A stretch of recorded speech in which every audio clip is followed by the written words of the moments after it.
been looking at so far is really theoretical probability, things that we actually know happen. But sometimes when we're talking about probability, we don't have the theory. We can only base it on past statistics. So for example, the probabilities of a rainy day, or of having heart disease, of winning a football match, the way we can predict the future is by thinking about what has happened in the past.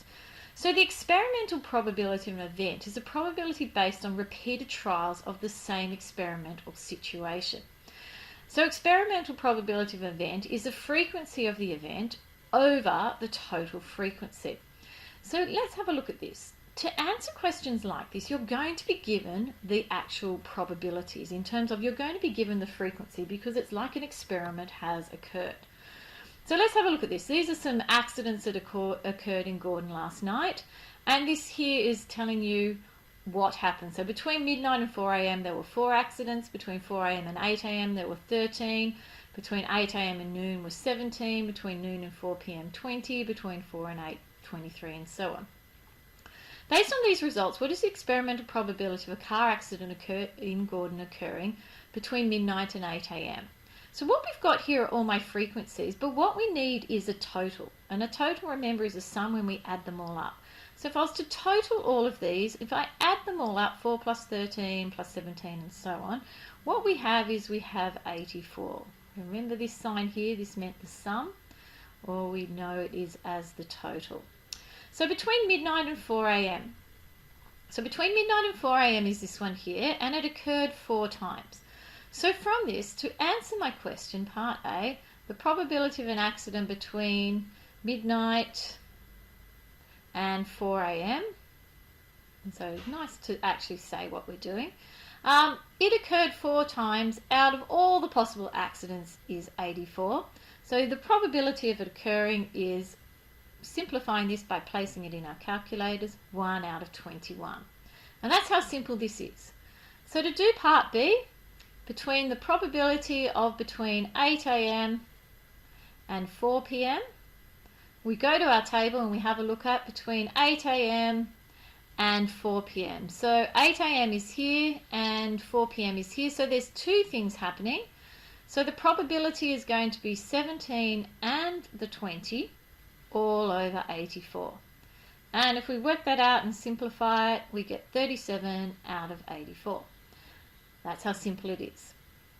So to do part C, we want the probability of after midday. So now we need to look at what on earth are we talking about. So after midday, so that's afternoon. So it must be this 20, it must be the 23, and it must be the 7 as well, because they're all after midday. So 20 and 23 and the 7 over 84. And what we get is 25 out of 42.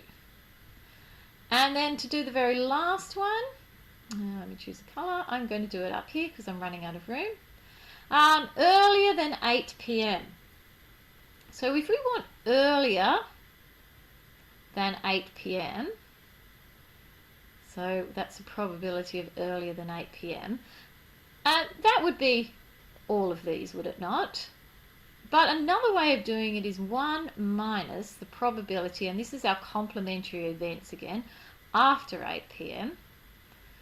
And so 1 minus after 8 p.m. is 7 over 84. And this is just slightly simpler because I don't want to really go 4 plus 13 plus 17 plus 20 plus 23, although I could do that. I'm not saying you can't, I'm just trying to show you alternate ways of doing it. So this is 11 over 12, and this here is that complementary events that we looked at earlier. And that's how simple it is. So if we have a look at my next question, I've got a pair of dice was rolled 50 times. So that means the frequency, if I added all these frequencies up, they would add up to 50. And the results are shown in this table. So draw a dot plot to illustrate this. Well, to draw a dot plot, we've done this before. Our scores go along the bottom, so 2, 3, 4, up to 12. 2, 3, 4, 5, 6, 7, 8, and so on. I'm not going to do it all for you. 2 occurred no time, so I wouldn't put a dot there, but 3, there were 2 events that occurred 3, and 4 occurred 4 times, and 5 occurred 6 times, and so on. I'll leave you to finish that off. Which sum is most likely? So what is most likely? So most likely is the one that occurs the most, so the sum must be 8. And which one is least likely? Well, that's 2, because 2 doesn't occur at all. And then to answer the next questions, calculate as a decimal the relative frequency. So relative frequency, remember, is a relative probability of a 7 or 11. So we're looking for the probability of a 7 or an 11. So 7 or 11. So 7 occurs 5 times and 11 occurs 3 times.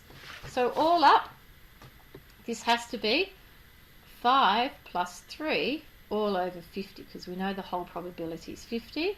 So we get 0.16. So that's the first one. If we look at the second one, we want the probability that it's an odd number. So let's have a look at our odd numbers. So that would be 3, 5, 7, 9, and 11. So we want the probability for all of those. So it is 2, 6, 5, 6, and 3, all over 50. And we work that out on our calculator, and as a decimal, it's 0.44. And then to do the very last one, we want the probability that it's greater than 9. So greater than 9 means it's not including 9. It's these other ones up here. So they would be 8, 3, and 2, all out of 50.